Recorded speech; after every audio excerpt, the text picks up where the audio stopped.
Speaking of heavyweights, Oh, big boy, super heavyweight. so this one, That I guy's don't know. retired. Like that guy was retired. Let's cut to the cheese. That guy's retired like 4 or 5 times. Did I predict this though? Yeah, you did. Like he's retired It how many was times? it was either this or AJ, right? I Yeah. mean, Or if Eddie Hearns gets that AJ lift off him and something happens and my boy's jumping out of that retirement thing, bro. One last dance. I don't think he's really retired. He's retired. He retired the first time after he fought Vladimir Klitschko. He retired another time when he fought the second time he fought Deontay Wilder. And then he came out, I'm not retired anymore. Like maybe this is the real deal. He's only lost 2 times, right? He's only lost twice to the same person. So I don't know. I don't get this, man. really, I thought it made plenty sense. He took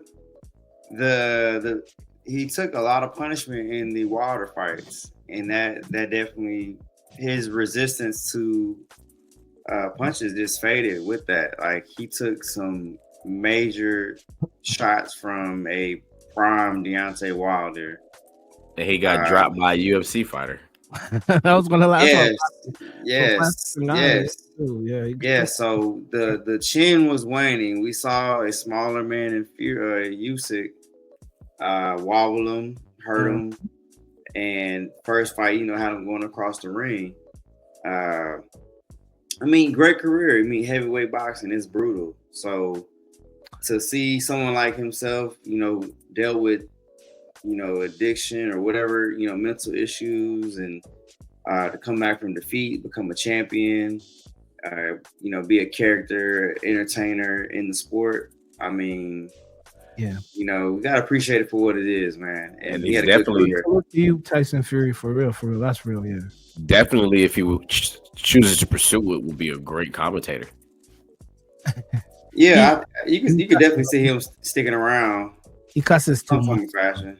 He be cussing too much, but he's a funny dude though. He'd be nice if he was like kind of like controlling. On pay per view. Put him on pay per view. This is the Pat McAfee era, baby. Yeah. They pay him, but you just gotta let a certain type of person do it first, and then you can. So let's take away recency bias, right? Let's go back to our Rolodex when we talk about the heavyweight. Let's go back to all the heavyweights that we've known since our understanding boxing, right? Heavyweight is one of those positions or one of those weight categories that you don't have a champ for a long time. I mean, the belt switches. Even when I was a kid, even Mike didn't have the belt for too long when he was having it, right? Because it moves. That belt moves. Because anybody, even defending, when you defend.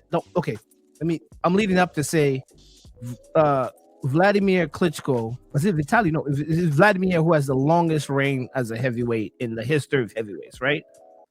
Right. I think that's it. Because he reigned from about 2003 leading on to late 2000, like 2015, 2000. It wasn't because of the amount of fights, though. It was the amount of time, but it wasn't the amount of fights. And people always say that his opponents were not as good as the 80s heavyweights or the 90s heavyweights, right? So where do we rank Tyson Fury in that ladder or in that top 20 heavyweights of all time?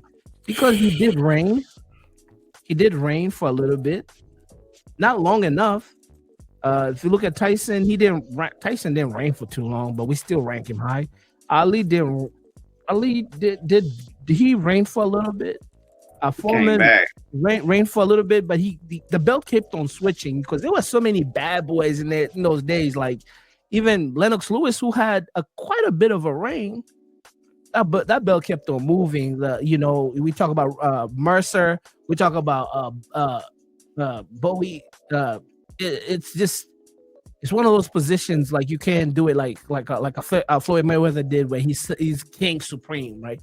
Because anyone could knock you out. Where do we rank Tyson Fury and his illustrious career in the heavyweight? Do you put him top 20, top 10? Does he make even top 20? Just off the top of the head, you don't even have to think. Judge the. I don't know, man. Just judging the era it's a weak era. He dominated a weak era, in my opinion. Yeah. It's coming on strong here as of lately, stronger, but.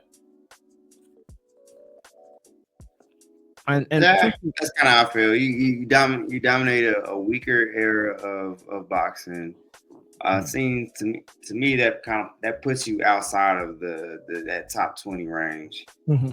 You know, it's like he gave us what we needed for the era, for that division to really elevate his boxing.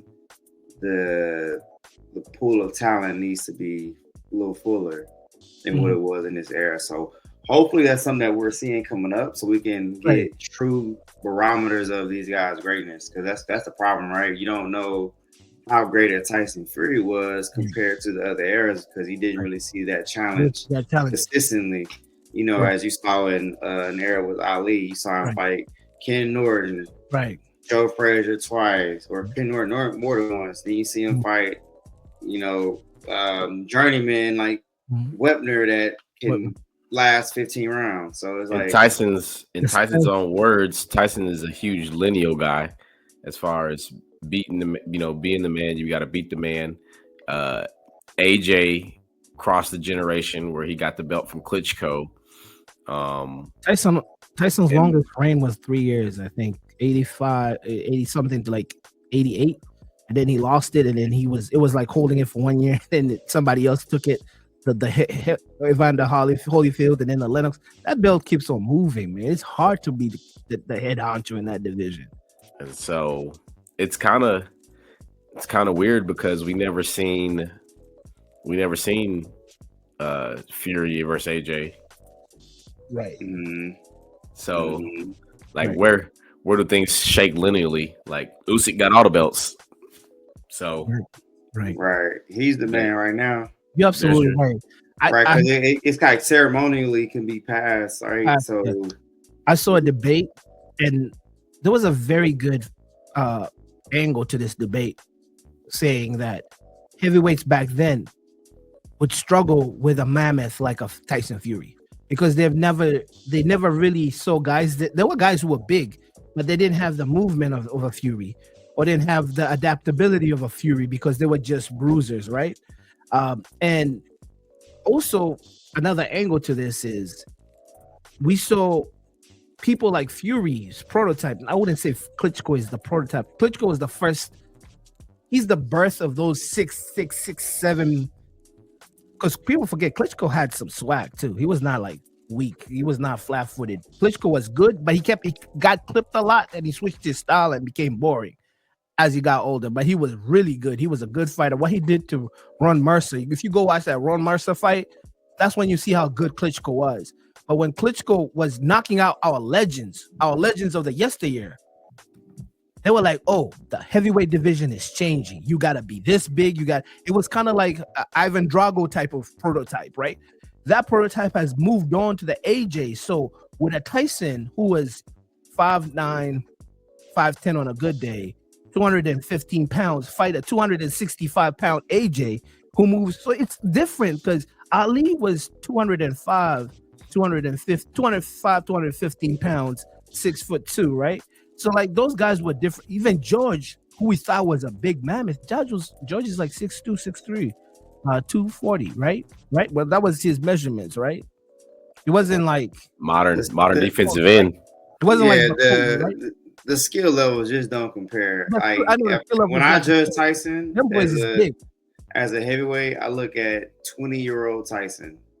Right. Watching him fight, you don't really see speed at that division.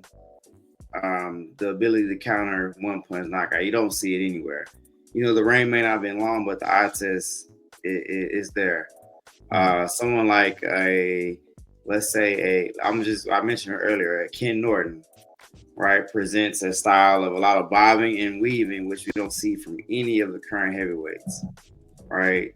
There are nuances and skills that aren't practiced that the older heavyweights kept in their game. Someone like a Larry Holmes would be considered a smaller heavyweight in this division, but that jab is a great equalizer, as far as size goes, learning how to use that. So the thing with we're alluding to with the era is we don't see that skill level translating to the size.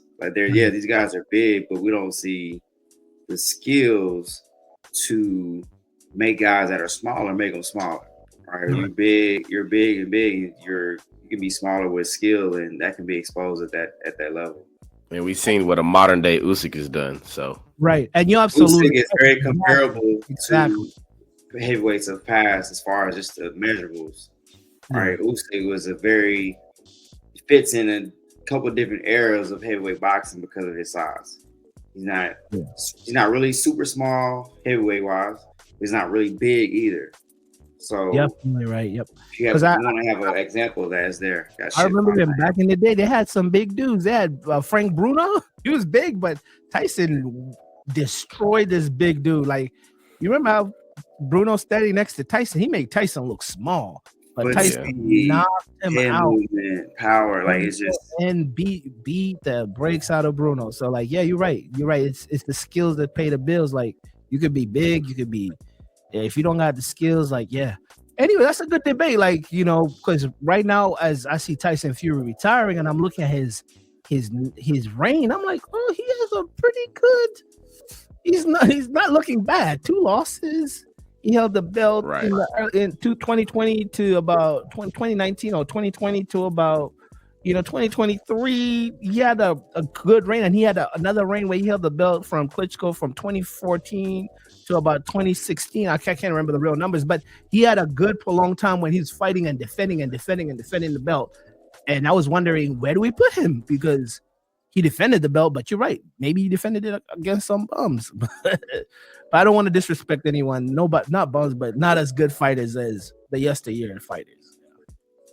This is actually a whole topic to a whole podcast where we could just run through resumes and see who our top 20 heavyweights are, because heavyweight is an interesting division for me right now. And so that's the danger, is you kind of diminish it now that you compare it to cross era in this moment. But hey, thank you for the entertainment. Yes, thank you.